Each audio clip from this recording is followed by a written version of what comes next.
কি দিচ্ছ? বিষ? আচ্ছা, ভালো, একবারে দিলে একেবারেই মরে যাবো, ভালো হবে। এত বমি হচ্ছে বলার মতো না, কেন কি জানি কোনোবার এরম হয় না, হয়তো ট্রেনে ঠিক মতো খাইনি তার জন্য হয়তো। কি বলতে কি বললো না, মানে দুজন অলরেডি আমার ভিডিও দেখে এসেছে যারা এই ফ্লোরেই রয়েছে, আবার তারা আমাকে চিনতে পেরে গেছে।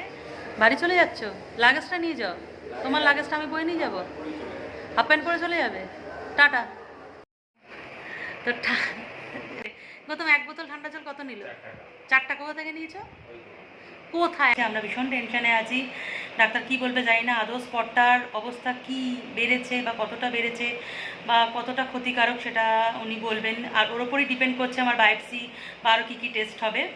নমস্কার বন্ধুরা, আমি সুপর্ণা। তোমরা সবাই কেমন আছো? আশা করি খুব খুব ভালো আছো আমার চ্যানেলে আর নতুন একটা ব্লগে অনেক অনেক ওয়েলকাম। তো আজকের আমাদের ভেলোরের প্রথম দিন, সকালবেলায় হোটেলে চেক ইন করেছি, তারপর যা টায়ার্ডনেস ছিল ঘুমিয়ে পড়েছিলাম। তো গৌতমবাবু বাইরে গিয়ে ব্রেকফাস্ট নিয়ে এসেছে, ঘড়িতে এখন 10টা 32। ব্রেকফাস্ট করব, তারপর যথারীতি যেটুকু কাজ করার সেটুকু কাজে লেগে পড়বো আমি আর গৌতম। আর ইচ্ছা আছে মানে গ্যাস বাসনপত্র এবেলায় নিয়ে নিয়ে আর মানে দুপুরবেলা রান্না করে খাবার, হোটেলে খাবো না। দেখা যাক কতটা দিয়ে কী করতে পারি, কতটা দূর শরীর দেয়। এখনই আমার পেটটা ভীষণ ব্যথা করছে, ওই ট্রেনে যেহেতু লং জার্নির জন্যে, এমনিও জার্নিতে ভীষণই অসুস্থ হয়ে পড়েছি আমি। তো চলো দেখতে থাকো আজকের দিনটা কিভাবে কাটাই আমি আর গৌতম। অলরেডি খেতে শুরু করে দিয়েছে, এই সাম্বার, চাটনি আর এই ইডলি, এই উড়ে গেল। একদম হেলদি ব্রেকফাস্ট। এখানে না একটা জিনিস আমার ভীষণ ভালো লাগে, যে কোনো খাবার জিনিস খুব সুন্দর করে কলাই পাতায় মুড়িয়ে দেওয়া হয়। যেহেতু বললাম দুপুরে রান্না করে খাবো, সুতরাং গ্যাস নিয়ে নিয়েছি। আর এখানে হোটেলের স্টাফ যোগেনদা গ্যাসটা একবার চেক করে দিচ্ছে। এখানে গৌতমবাবু আমার জন্য নুন লেবুর জল করেছে, নুন চিনি আর লেবু। কী দিচ্ছ? বিষ? আচ্ছা, ভালো, একবারে দিলে একেবারেই মরে যাবো, ভালো হবে। যেটা তুমি মনে মনে চাও, যেটা তুমি মনে মনে চাও। তার কথাটা এলো কেন যে বিষ দিচ্ছি? এদিকে নুন লেবুর জল করেও দিচ্ছে আর কত মুখও করছে, আর কি বলবো। কি আর করব, দূর দেশে ট্রিটমেন্ট করতে এসেছি, না আছে এখানে আমার মা বাবা, না আছে আমার মেয়ে, আমার জন্য কে লড়বে? তাই ভয়ের চোটে এই শরবতটা খেয়ে নিচ্ছি, আর ঝগড়া করতে পারছি না। দূর দেশে যদি আমাকে ফেলে রেখে আবার চলে যায়, কি আর করব। এত বমি হচ্ছে বলার মতো না, কেন কি জানি কোনোবার এরম হয় না, হয়তো ট্রেনে ঠিক মতো খাইনি তার জন্য হয়তো, বা টয়লেট ইউজ করিনি, কিছু একটা কারণ আছে। এত যেরম মাথা ঘুরছে সেরম বমি হয়ে যাচ্ছে কনস্ট্যান্ট। রান্না বসাতে গিয়ে দেখছি গৌতমবাবু দেশলাই আনতেই ভুলে গেছে, আর আমি যে বাড়ি থেকে আনবো আমারও মাথায় নেই। তাড়াহুড়ো করে সব কিছু গুছিয়েছি আর মনে নেই, এখন আবার সেই সব কিছু গুছিয়ে রেখে উনিবাবু আবার একটু দোকানের দিকে যাচ্ছে। গৌতমবাবু চললো দোকান থেকে দেশলাই আনার জন্যে। এখানে গৌতমবাবু রান্না বসিয়ে দিয়েছে, চাল ডাল একসাথে হবে।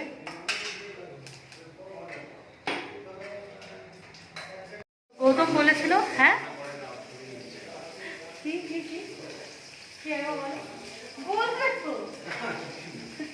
কি বলতে কি বললো না।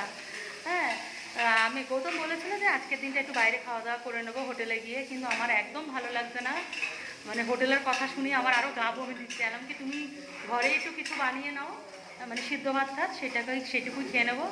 কারণ কালকে যেহেতু ডক্টর দেখাতে যাবো, কালকের আমাদের বাইরেই খেতে হবে।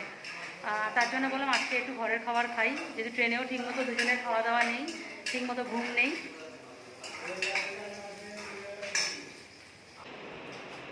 এখানে সাংঘাতিক গরম, কলকাতার থেকেও বেশি গরম লাগছে। তো আরেকবার স্নান করলাম, সকালবেলা এসে স্নান করেছিলাম। গৌতম খালি বলছে ঠান্ডা লেগে যাবে, কিন্তু কিচ্ছু করার নেই। আর এদিকে খাবার রেডি, ওই ডাল চাল মিশিয়ে একটুখানি গৌতম করে নিয়েছে, আর তার সাথে গতকাল ট্রেনে যে চিপসগুলো কেনা হয়েছিল সেই দিকে খাওয়া হয়ে যাবে। গৌতমবাবু অলরেডি খেতে শুরু করে দিয়েছে। আর এই হচ্ছে আজকের আমার দুপুরের লাঞ্চ, আমাদের দুপুরের লাঞ্চ। বন্ধুরা, টানা ঘুম দিয়ে আবার তোমাদের সামনে চলে এসেছি। আর এখন তোমাদের গৌতমদা বসিয়েছে গ্যাসে আলু সিদ্ধ মুড়ি খাওয়ার জন্য। জানো তো তোমাদের গৌতমদার প্রিয় জিনিস মুড়ি, মুড়ি ছাড়া চলবে না। সকালে ইডলি, বিকালে মুড়ি, এইভাবেই চলবে। তো কেটে গুছিয়ে আলু সিদ্ধ বসিয়ে দিয়েছে। থেকে আমার আমাকে অবশ্য বলছিল চলো একটু বাইরে যাই, চা খেয়ে আসি, একটু ঘুরে আসি, কিন্তু আমার আজকের একদম শরীর দিচ্ছিল না। তার জন্য গৌতমবাবু একটু রেগেও গেছে, আমাকে খালি বলছে খুব কষ্ট, কিন্তু সত্যি আমার এনার্জি নেই। আবার কালকে সকাল থেকে ডাক্তারের সিএমসি যে জার্নিটা হবে সেটা নিয়ে একটা ভীষণ একটা টেনশন চলছে আমার মধ্যে যে কি হবে না হবে। তো সুতরাং আর আজকে ইচ্ছা করছে না বাইরে যেতে। কালকে যদি ডাক্তার সব ঠিকঠাক বলে তখনই নয় বাইরে যাব, একটু ঘোরাফেরা করবো। এত রেগে গেছে, উল্টোপাল্টা কমেন্টস পাস করছে আমাকে, মানে যায়নি যেহেতু, কিন্তু আমার সত্যি একদম শরীর দিচ্ছে না, ভীষণ পেটটা যন্ত্রণা করছে।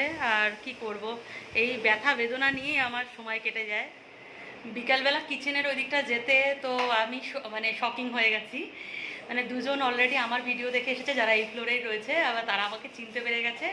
সে এতই প্রশংসা করলো ভিডিও নিয়ে, যাই হোক বললো আমার ভিডিও দেখে অনেক উপকার লেগেছে তাদের এই হোটেলে আসতে বা সিএমসি যেতে, সব কিছু করতে। তো এটা জেনেও ভীষণ ভালো লাগে যে আমি কারোর উপকারে এসেছি।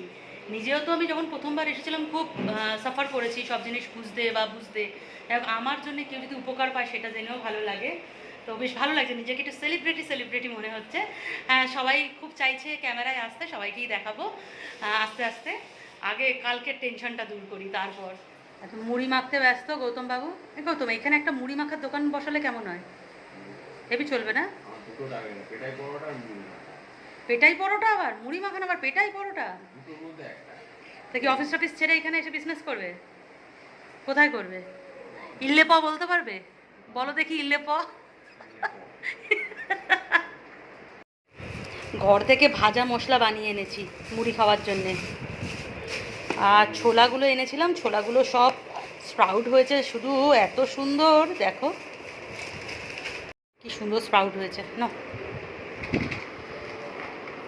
এখানে সুন্দর করে মশলা মুড়ি মেখে নিয়েছে গৌতম, দেখেই ভীষণ টেস্টি মনে হচ্ছে।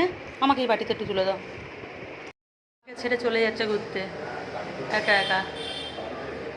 বাড়ি চলে যাচ্ছ? লাগেজটা নিয়ে যাও, তোমার লাগেজটা আমি বয়ে নিয়ে যাবো। হাফ প্যান্ট পরে চলে যাবে? টাটা।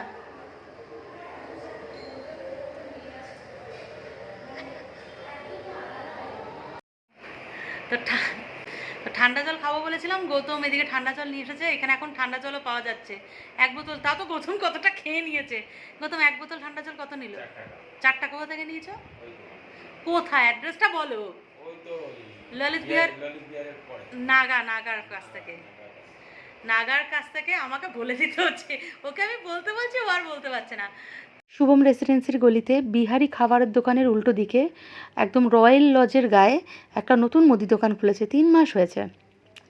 সেখানে এখন সবজিও পাওয়া যায়, আর এখন ঠান্ডা জলের মেশিনও বসানো হয়েছে। বোতল নিয়ে গেলে জল ভরে নিয়ে আসা যায়, এবং যেটা 1 লিটার জল 4 টাকা নিচ্ছে। যা গরম এখানে, এসিতে থেকে ট্রিটমেন্ট করাবার মতো সামর্থ্য আমাদের নেই। তো যাই হোক, 4 টাকা দিয়ে 1 লিটার জল কিনে খেতে পারবো। তো জল নিয়ে এসেছি, আর গৌতম বললো সাংঘাতিক নাকি ভিড় হয়েছে শুধু ঠান্ডা জল নেওয়ার জন্যে। তো খুব ভালো হলো, একদমই হোটেলের সামনে মুদিখানার জিনিস, সবজি, জল সবটাই পাওয়া যাচ্ছে। মানে সত্যি আমার কলকাতার থেকেও এখানে বেশি গরম লাগছে। আর রাতের জন্য গৌতম সবজি এনেছে, রুটিটা আমরা করে নেবো। পটলের সবজি এনেছে, তাই তো? পটলের সবজি এনেছে, আর ডিম একটু ভেজে নেবো, ব্যাস। ডিম ভাজা হচ্ছে এখানে। একেবারে দুটো করে নিতে, একেবারে দিতে ওটা ইয়ে করে নেবে। হ্যাঁ, পরোটা হয়ে গেছে, ডিম ভাজা হচ্ছে, আর পটল আলুর তরকারি গৌতম কিনে এনেছে। পটল আলুর তরকারি না, কি পটল ভাজা, পটল ফ্রাই। পটল ফ্রাই। এইটাই হচ্ছে রাতের ডিনার। সামনে বিহারি হোটেল থেকে পটলের তরকারি কিনে এনেছে, আর এই পরোটা বানিয়েছে, সাথে সাথে ডিম ভাজা। একটু পরোটাগুলো পুড়ে গেছে, কারণ তাওয়াগুলো যা বাজে, মানে একদম পাতলা হয়ে গেছে, পুড়ে উঠছে। তো খাওয়া দাওয়া অনেকক্ষণ কমপ্লিট হয়ে গেছে, খেয়ে দিয়ে রান্নার বাসনপত্রও মেজে নিয়েছি, যেহেতু আগামীকাল আমার ডক্টরের অ্যাপয়েন্টমেন্ট রয়েছে, আর 7:30 এমআরও কাউন্টারে রিপোর্টিং রয়েছে। তো কালকের ডাক্তারের ডিসিশনের ওপর সবটাই নির্ভর করছে। আমরা ভীষণ টেনশনে আছি, ডাক্তার কি বলবে জানি না। আদৌ স্পটটার অবস্থা কি বেড়েছে, বা কতটা বেড়েছে, বা কতটা ক্ষতিকারক, সেটা উনি বলবেন। আর ওর ওপরই ডিপেন্ড করছে আমার বায়োপসি বা আরও কী কী টেস্ট হবে। তো একটা টেনশন চলছে, খেয়ে দিয়ে তো এত তাড়াতাড়ি খাওয়া অভ্যাস নেই, ঘুমাবার অভ্যাস নেই। একটু সামনের ওই বারান্দার দিকে দাঁড়িয়েছিলাম, তো এখানে তো রাত 9টার মধ্যে সব কিছু ফাঁকা হয়ে যায়, চারিদিক অন্ধকার, হোটেলের প্রত্যেকটা রুম অন্ধকার হয়ে গেছে, সবাই ঘুমিয়ে পড়েছে, কিন্তু সকালবেলা সব ডাক্তার দেখানোর থাকে। যে লনটা আছে লনটা পুরো অন্ধকার, তো একা একা কতক্ষণ দাঁড়িয়ে থাকবো। আর এদের এখানে 10:30টার মধ্যে ছাদেও 10টা 15-এর মধ্যে, 10টা থেকে 10টা 15-এর মধ্যে ছাদেও তালা দিয়ে দেওয়া হয়। তো সুতরাং ছাদে যে যাবো একটুখানি ফ্রেশ এয়ার নেবো, সেটাও নিতে পারবো না। আর এই রুমের ভিতর যা গরম, তাও তো একটা রেহাই, এই যে শুভম রেসিডেন্সিতে প্রত্যেকটা রুমের সাথে একটা কিন্তু জানালা আছে, একটা ছোট ভেন্টিলেটার মতো করা আছে, যাতে সাফোকেটেড না হয় রুম। তো আর কথা না বাড়িয়ে আজকে ব্লগটা এখানেই এন্ড করছি। তোমরা সবাই ভালো থেকো, সুস্থ থেকো। চলো ভাই, গুড নাইট।